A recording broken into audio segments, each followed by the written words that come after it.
Hey YouTube, this is Steve from Average Joe's Fantasy Football, and we are talking mock drafts again.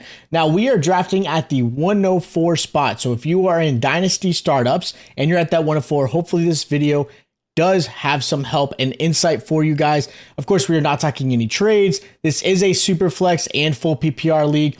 And of course, not drafting rookie players at the moment. Of course, with the draft coming up and maybe some people like to do rookie drafts separately. I wanted to make this just the veterans that are in the NFL. If you guys are in other positions, make sure you guys are subscribed. Check out our other stuff as well, other mock drafts. And of course, we'll be doing a lot of rookie and a lot of dynasty content coming up. So make sure you guys are checking that out.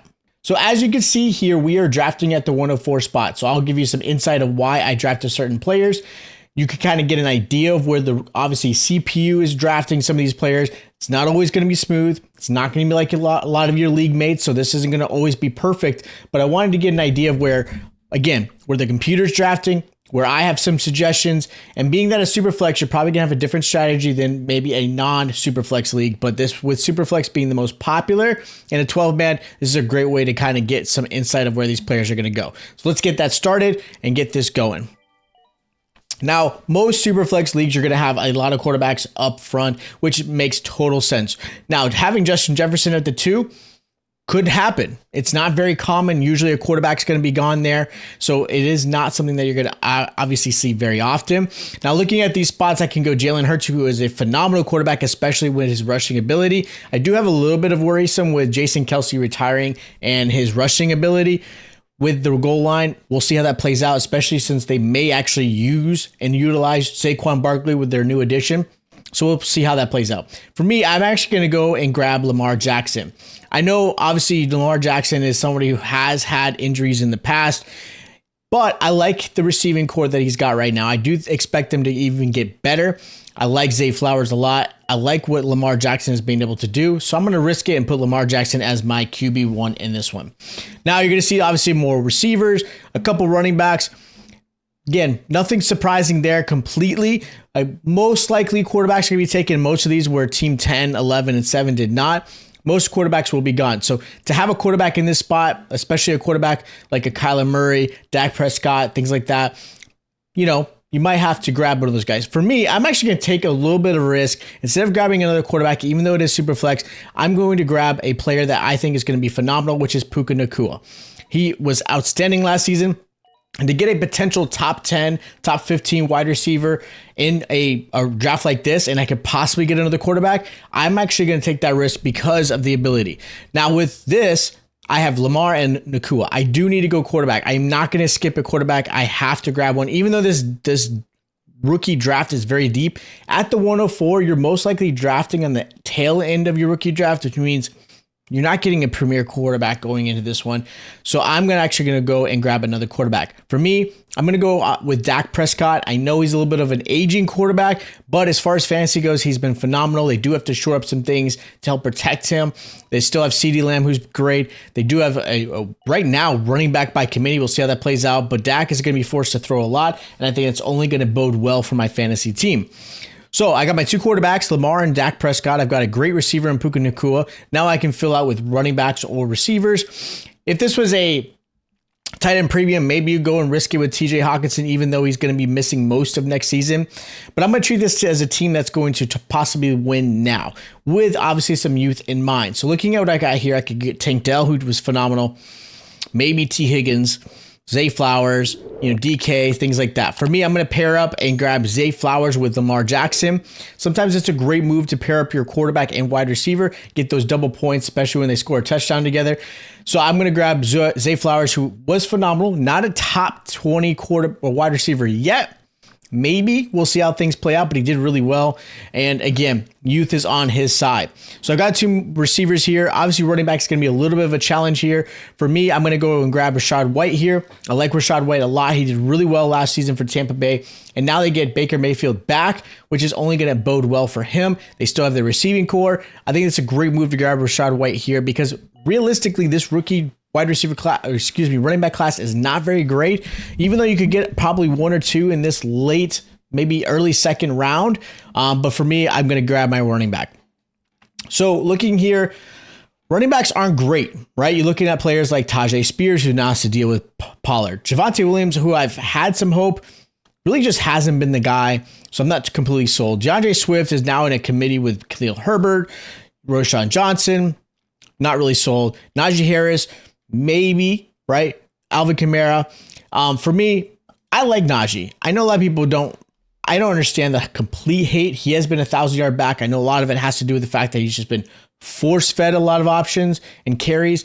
Even with Jalen Warren, though, I still think this is going to be an offense that I know we've got Arthur Smith to deal with, but I think he's going to get plenty of touches, plenty of opportunities. So I'll take Najee Harris here because he's going to have those opportunities there. So I could go tight end, which is viable, right? George Kittle, maybe, right? Jake Ferguson, Evan Ingram. I think I can get those guys a little bit later. So I'm actually going to fill a little bit more depth. I'm going to get my flex, my wide receivers, things like that. So looking at the players here, running back, I can go again, maybe get a running back like Brian Robinson, maybe David Montgomery, who's a touchdown machine. For me, I'm actually going to look and grab a wide receiver because I think wide receivers are such an important role. I'm going to go with the Mr. Consistent 1,000-yard receiver, Mike Evans, because he has been Mr. Consistent and plenty of touchdowns his way. So I'm going to grab him there. Not the best option when it comes to a team that might be going in the youth route, but for someone who's going to help me win now and still have some youth with my other players, I don't mind taking that risk with Mike Evans because I think he, again, at least 2, maybe 3 more years left in him. So now I'm actually going to grab my tight end because realistically, a lot of the really great tight ends are starting to fall. I'm going to grab Evan Ingram. Not sure why people tend to skip Evan Ingram. He is definitely a tight end that doesn't get a lot of love, but has been a top 10 tight end in the last couple of years, ever since he went to Jacksonville. I think he's going to continue. I know they don't have the receiving core that they wish they had last season. And I think it's actually beneficial for Evan Ingram. And there's a lot on Trevor Lawrence's shoulder where he has to really kind of hold this team up together and prove that he is the quarterback of this team because his contract coming up and he's not been amazing. So, but I think Evan Ingram is a top 10 and definitely should get a lot more love. I'm actually going to go and grab Deontay Johnson. I saw his name there. I had to grab him because I have a lot of high hope for him with the Carolina Panthers. I think he's going to be force-fed a lot of targets his way. I do think Bryce Young is going to be even better this season. I know he wasn't great last season, and I'll have a video out for some buy lows and some sells. Bryce Young is definitely a quarterback I'm going to grab as often as I can, and you could probably get him at a good price. So looking at my team, I've got my starting lineup essentially, and I've got obviously Deontay Johnson as my backup. Now it's about filling depth. You're never going to predict buys when it comes to Dynasty, but you do got to fill depth. You got to get players that could fill injuries, things like that. So looking at the options here, I can grab a third quarterback, which I will eventually grab a third quarterback because it is a great idea, especially in Superflex. And I'm not going to be able to draft one at this position when it comes to the rookie draft. Obviously, other positions that are a little bit challenging is running backs, things like that. So I'm going to grab Zamir White because right now he has been a little low, even though technically he is the RB1 coming into the season for the Las Vegas Raiders. Yes, they have Alexander Madison, but I'm not completely sold on Madison. I wasn't before, and I'm not again. So grabbing Zamir White I think is a great move for this team to kind of, again, younger back, has a lot to prove. I like that play for me right now. Another running back I'm going to grab is Chase Brown. I wish they had got a different route instead of grabbing Zach Moss. I think Chase Brown would have a good season with the Cincinnati Bengals. With that said, I think he's still getting some options. I know it's going to be more of a wait and see when it comes to him, so it's a little bit of a risk taking him that early in the 11th round, but I like Chase Brown enough that I'm going to take that risk for me.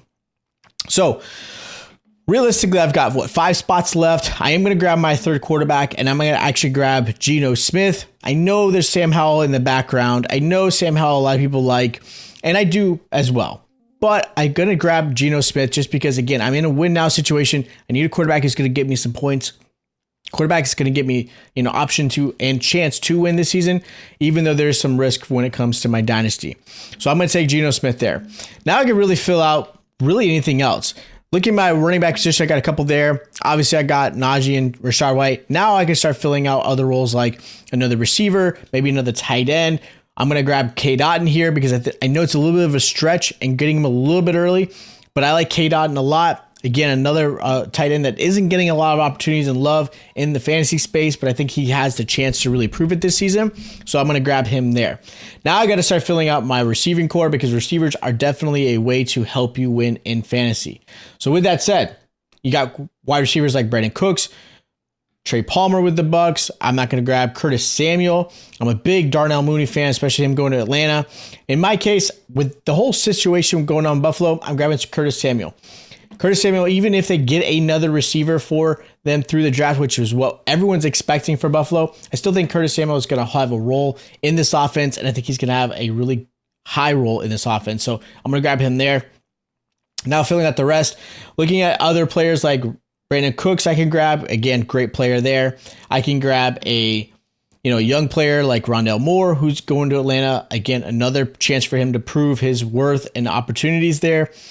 Then you got players like maybe Gerald Everett. You got another tight end, Rico Dowdle with the running back situation in Dallas. For me, I'm going to grab where is he again? I just lost him. Sorry, guys. Rondale Moore, because I do believe in Rondale Moore, and I think this is going to be an offense where he can have some success. I still think Darnell Mooney is a little bit of a better option. So if Darnell Mooney's there, grab him over Rondale. But I do think Rondale Moore has a little bit of value in this offense because I think it's going to be obviously London, Mooney, Moore, and then Pitts in that receiving aspect. So I think that's going to be a good one. And then now to round out everything, you could go anywhere this route. For me, I'm going to grab Aiden O'Connell because he did start last season. I do think he's going to lose his job to Gardner Minshew, but I could be completely wrong, which now allows me to have a fourth quarterback on my team that's going to end up starting. So I think this could be a good play that I could possibly use for trade bait, or again, if injuries or bye weeks occur, just because I want to have the chance to possibly win this season. All right, so that is my mock draft for the 104 spot. If you guys like what you saw, have any questions about any of your drafts you're doing or any dynasty trade contents, things like that, hit me up in the comments down below.